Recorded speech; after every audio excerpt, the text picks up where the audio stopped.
Ladies and gentlemen, that on? Turn it up. Sorry about that.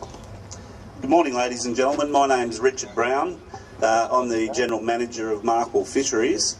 And on behalf of the business, all of our staff, our suppliers, all the stakeholders that are involved in our fishing industry, I purely would like to represent today with this most serious of issues.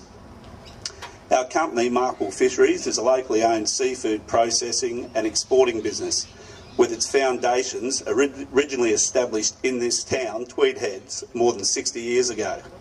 And herein lies the irony of why we stand here today.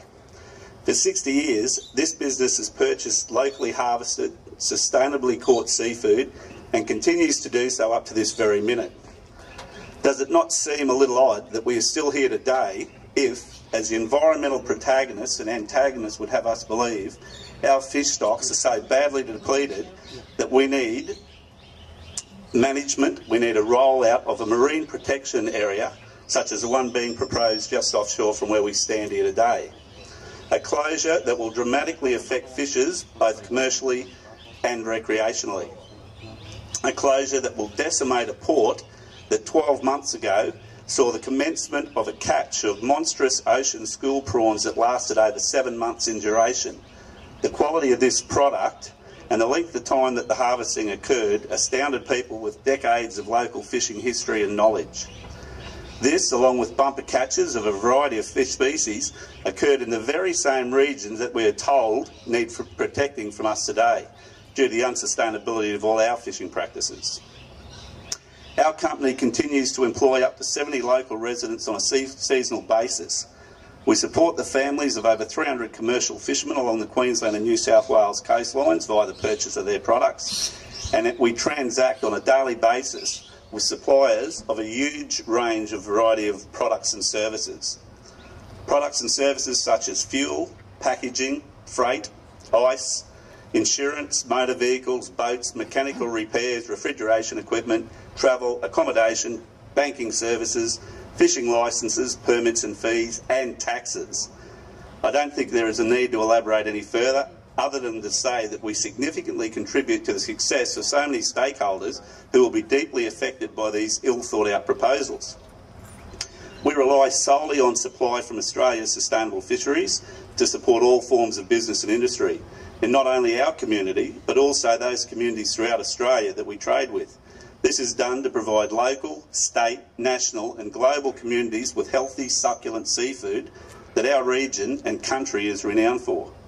I truly hope I never see the day where I would say was renowned for.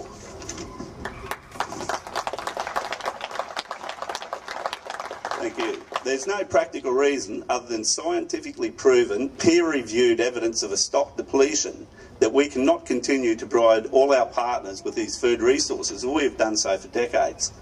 We just need to repel the encroachers of minority groups with hidden political agendas who have no interest other than to ban all forms of fishing in all corners of the globe.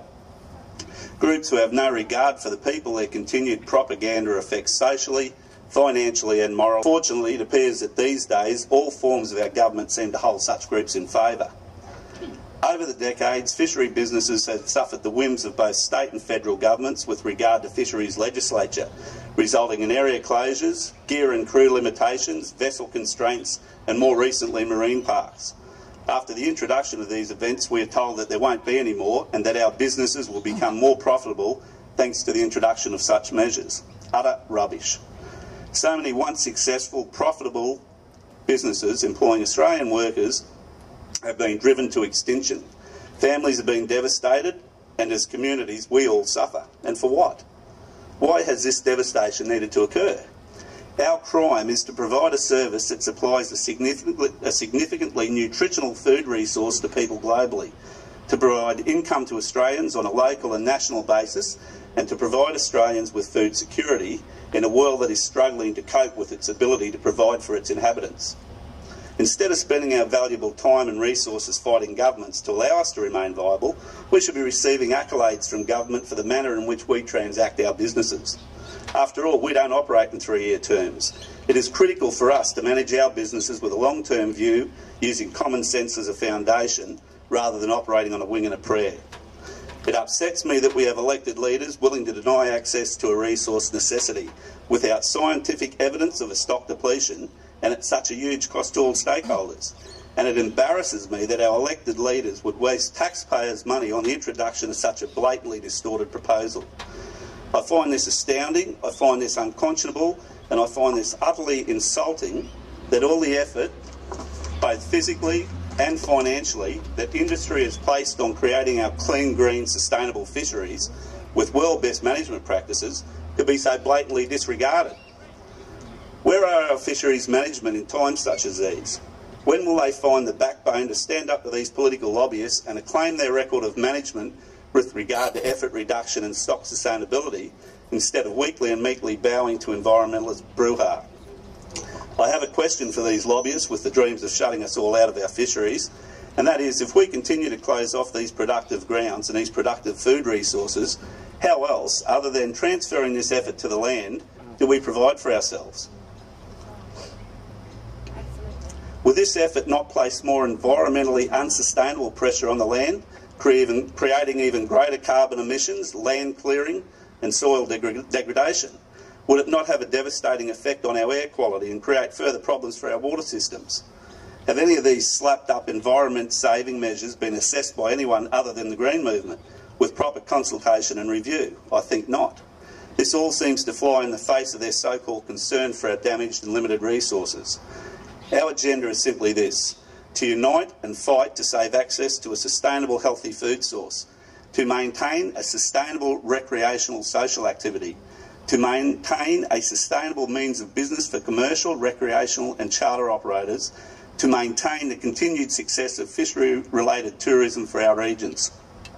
Together, as a united front, I believe the commercial, recreational, charter, Indigenous and tourism sectors can force a rethink, can force change, and force all forms of government to stop stealing our access to resources that we, as proud Australians, have a right to enjoy. Don't allow these minority groups, these purveyors of malicious lies, to impact on our lifestyles and our livelihoods. We must act now to save our fishing future. Inform those who are unaware or unable to access fish for themselves that we require their assistance to put a stop to the theft of our right to provide food for all of us. Let today be the day that we leave our mark for the future. Thank you for your time.